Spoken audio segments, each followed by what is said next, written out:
आज इस वीडियो में हम पढ़ेंगे एनसीईआरटी क्लास 6 का चैप्टर 8 रूरल लाइवलीहुड्स का पार्ट 2। अब तक इसमें हमने स्टूडेंट्स काफ़ी कुछ जो है रूरल लाइफ के बारे में देख लिया है कि किस तरह से रूरल लाइफ में या रूरल जो पीपल्स होते हैं वो लोग स्ट्रगल करते हैं अपने लाइवलीहुड्स के लिए। आज का हमारा टॉपिक स्टूडेंट्स उसमें है agriculture labourers and farmers in India, कि जो खेतीहर मजदूर होते हैं और भारत के किसान की वास्तविक स्थिति क्या है।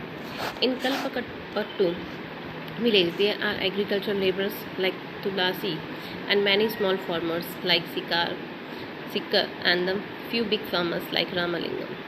कि कलपट्टू जो गांव है उसमें कई सारे खेतीहर मजदूर हैं, जैसे कि तुलसी है, और छोटे जो खेतीहर जो किसान हैं जैसे कि सिकार है, और बड़े जो फार्मर्स हैं किसान हैं जिनमें कि रामालिंगम जैसे लोगों की गिनती होती है। इन इंडिया भारत में nearly 2 out of every 5 rural families, 5 में से 2 परिवार जो हैं ग्रामीण क्षेत्र में आर एग्रीकल्चर लेबर फैमिलीज, जो कि किसान खेतीहर मजदूर हम उन्हें कह सकते हैं जो कि पाए जाते हैं। तो किस तरह से फैमिलीज़ जो हैं, हम ये कहें कि 5 में से 3 फैमिली जो हैं वो खेतीहर मजदूर हैं। All of them depend on work they do on other people's field to earn a living. अपने जीवन में कमाई के लिए वो दूसरे लोगों के खेतों पर डिपेंड रहते हैं। Many of them are landless and others may on very small plot of land. कुछ तो इनमें से हम कहें कि जो है बिल्कुल ही इनके पास अपनी ज़मीन नहीं होती है, और कुछ जो हैं उनके पास में अपने छोटे छोटे से जो लैंड्स हैं वो होते हैं। In case of small farmers like Shekhar, their land is barely enough to meet their needs. कि जैसे शेखर की अगर हम बात करें तो उनकी जो खेत होते हैं वो बहुत ही मुश्किल से उनकी ज़रूरतों को पूरा करते हैं। इन इंडिया अगर हम भारत में बात करें तो 80% फार्मर्स जो हैं बिलोंग ऑफ दिस ग्रुप, इस तरह के ही ग्रुप्स को बिलोंग, तो हम कहेंगे 80% जो लोग हैं वो इंडिया के फार्मर जो हैं इस तरह के ग्रुप को बिलोंग करते हैं। Only 20% of India's farmer are like Ramalingam. केवल भारत के 20% जो फार्मर्स हैं वो रामालिंगम जैसे हैं। These large farmers cultivate most of the land in the villages. ये जो किसान हैं, हम ये कहें कि गाँव में ऑलमोस्ट सभी लैंड्स को कल्टिवेट करते हैं, उन पर कृषि करते हैं। A large part of their produce is sold in the market, और उनका एक बड़ा हिस्सा मार्केट में बेच दिया जाता है। Many of them have started their business such as shop, money lending, trading, small factories etcetera. और ये जो बड़े फार्मर्स होते हैं ये इनके कृषि के साथ साथ में दूसरे बिजनेसेस भी स्टार्ट करते हैं, जैसे दुकानें हैं, पैसे देने का काम है, व्यापार करना है, और छोटी छोटी फैक्ट्रीज भी ये लोग ओपन कर लेते हैं।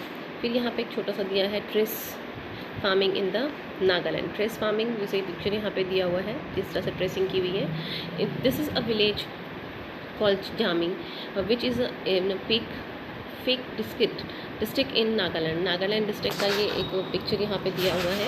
The people of this village belong to Chakhesang community. ये चकस्यांग कम्युनिटी के से बिलोंग करते हैं। दे डू ट्रेस कल्टिवेशन, ये ट्रेस कल्टिवेशन करते हैं।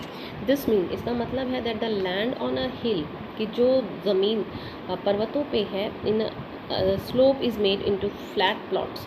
तो यहाँ पे जो ढाल होता है उसमें आप ये देखिए कि किस तरह से जो है इन्होंने बाउंड्रीज बनाई हुई हैं, कर्व्ड आउट इन स्टेप्स, यानी सीढ़ी नुमा जैसे हम कह सकते हैं खेती करते हैं। These the sides of each plot are raised into order to retain water, और इनको जो है वाटर को रिटेन करने के लिए, पानी को रोकने के लिए इस तरह से इनके प्लॉट्स बनाए गए हैं।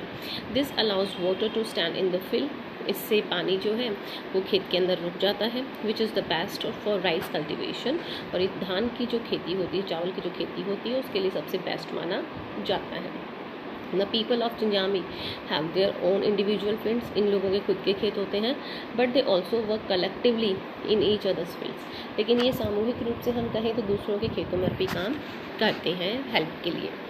There group they form groups of 6 और 8, 6 और 8 के ग्रुप में काम करते हैं। And take an entire mount side to clean the weeds on it, और जितनी भी झाड़ियाँ वाड़ियाँ किसी माउंटेन एरियाज़ में होती हैं उनको ये पूरा से पूरा क्लीन करके ये खेत मेंटेन करते हैं। Each group eats together once their work for the day is over, और शाम को जब इनका पूरा काम खत्म हो जाता है तो ये सब एक जगह ही खाना खाते हैं। This goes on for several days until the work is completed, और जब तक काम खत्म नहीं होता इसी तरीके से ये लोग जो है अपना लाइफ हम कहें कि सर्वाइव करते हैं। फिर आगे इसमें हम चलते हैं कि किस तरह से ये लोग जो है आगे अपना काम करते हैं, किस तरह से इस तरह के कल्टिवेशंस के थ्रू ये अपना अर्निंग्स भी करते हैं। Central India both farming and collection, मध्य भारत की अगर हम बात करें तो कृषि और collection from the forest are important source of life, कि जंगलों से में खेती करना, वहीं से कलेक्शन करना, वो उनके जीवन यापन का एक प्रमुख स्रोत माना गया है। Collecting mahua, tendu leaves, honey to be sold to traders is an important source of additional income. कृषि के साथ में अगर कहें कि महुआ कलेक्ट करना है जिसे हम शराब कहते हैं, तेंदू लीव जिससे बीड़ी बनती है, हनी शहद जो होता है to be sold to the traders, व्यापारियों को बेचा जाता है जंगल से इकट्ठा करके। हम ये कहें कि ये इनके इनकम का एक अलग सोर्स है। Similarly selling milk to the village cooperative society, यानी विलेज के अंदर जो मिल्क की जो डेयरी होती है वहाँ पे दूध बेचना, और taking milk to the nearby town may be the main source of livelihood for the small families. छोटे परिवारों का ये एक जीवन यापन का बड़ा सोर्स हम कह सकते हैं कि ये दूध बेचते हैं और पड़ोस के जो गांव होते हैं वहाँ से भी दूध इकट्ठा करते हैं। In the coastal areas we find fishing villages, जो तटीय क्षेत्र होते हैं वहाँ पे हम देखते हैं कि लोग किस तरह से मछली पालन करते हैं। Let's find out more about the lives of a fishing family by reading about Aruna and Pravilna who live in the Padupad, a village close to Kalpattu. Kalpattu के नज़दीक ही एक गांव है पदुपत, उसके अंदर रहने वाले अरुणा और परलीवन जो है उनकी स्टोरी हम यहाँ पे पढ़ेंगे तो हमें पता चलेगा कि जो फ़िशिंग लोग होते हैं, जो फ़िशिंग का पालन काम करते हैं, उनकी जो स्टोरी है वो किस तरह से सरवाइव करते हैं। Not very far from the Kalpattu is the village Padupat, यानी कलपट्टू से ज़्यादा दूर नहीं है पदुपत जो गांव है। People here earn their living by fishing, यहाँ के जो लोग हैं वो अपना जीवन यापन करने के लिए मछली पालन करते हैं। Their houses are close to the sea, और उनके घर जो है वो समुद्र के किनारे ही है। One finds rows of catamarans and nets lying around it, और उनके चारों ओर हम कहें कि ये लोग जो है नेट्स बिछा के रखते हैं।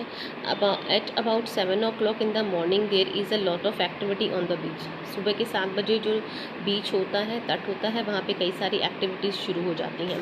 This is the time when the catamarans return to their catch and women gather to buy and sell the fish, और इस समय जो मछुआरे होते हैं वो लौट आते हैं और वो जो मछलियाँ लेके आते हैं उनको इकट्ठा करते हैं, और उनके वुमेंस जो होती हैं वो उनको सेल करती हैं। My husband Parivalian, my brother and my brother in law return late today, आज वो लेट आए। आई वॉज वरीड, मुझे चिंता हो गई। They go to the sea together in the our catamaran, वो साथ में ही गए थे। They said they were caught in a storm, कि वो एक तूफान में फंस गए थे। I have kept aside some fish for the family, मैंने परिवार के लिए कुछ मछलियाँ रख ली थी। तो हम देखते हैं कि किस तरह से ये लोग जो हैं अपने लाइफ को सरवाइव करते हैं। छोटी छोटी चीज़ों के लिए ये लोग जो हैं किस तरह से डिपेंडेंट होते हैं। Will a question the rest, the money I get from the questions will be divided into 4 shares, और इससे जो शेयर होता है यानी कि जो इनकम होती है मछली बेचने से, उसके 4 हिस्से होते हैं। 1 each of each person who send fishing, जो भी मछली पकड़ने के लिए गया है उसका 1 हिस्सा होता है। And the 4th one is the equipment, और चौथा हिस्सा जो होता है वो इक्विपमेंट्स के लिए, यानी जैसे जाल है, जो भी चीज़ें उसके लिए इस्तेमाल की गई हैं, बोट है, उनका होता है। Since we on the catamaran, हम लोग भी जो मछुआरे हैं, engine and nets were we get that share too, और उनका भी शेयर हमें मिलता है। We have take a loan from the bank and purchase an engine, हमने लोन बैंक से लोन लिया हुआ है और इंजन हमने परचेज़ किया हुआ है। Which is the fixed on the catamaran, जो कैटरमैन में हमने फिक्स किया हुआ है। Now they can go for into the sea so they can get a better catch, और उनका इस्तेमाल जो है हम मछली पकड़ने के लिए करते हैं ताकि हम अच्छे से मछली पकड़ सकें और उसका फ़ायदा जो है वो पूरे परिवार को मिल सके। तो आज के लिए इतना ही। Thank you for watching this.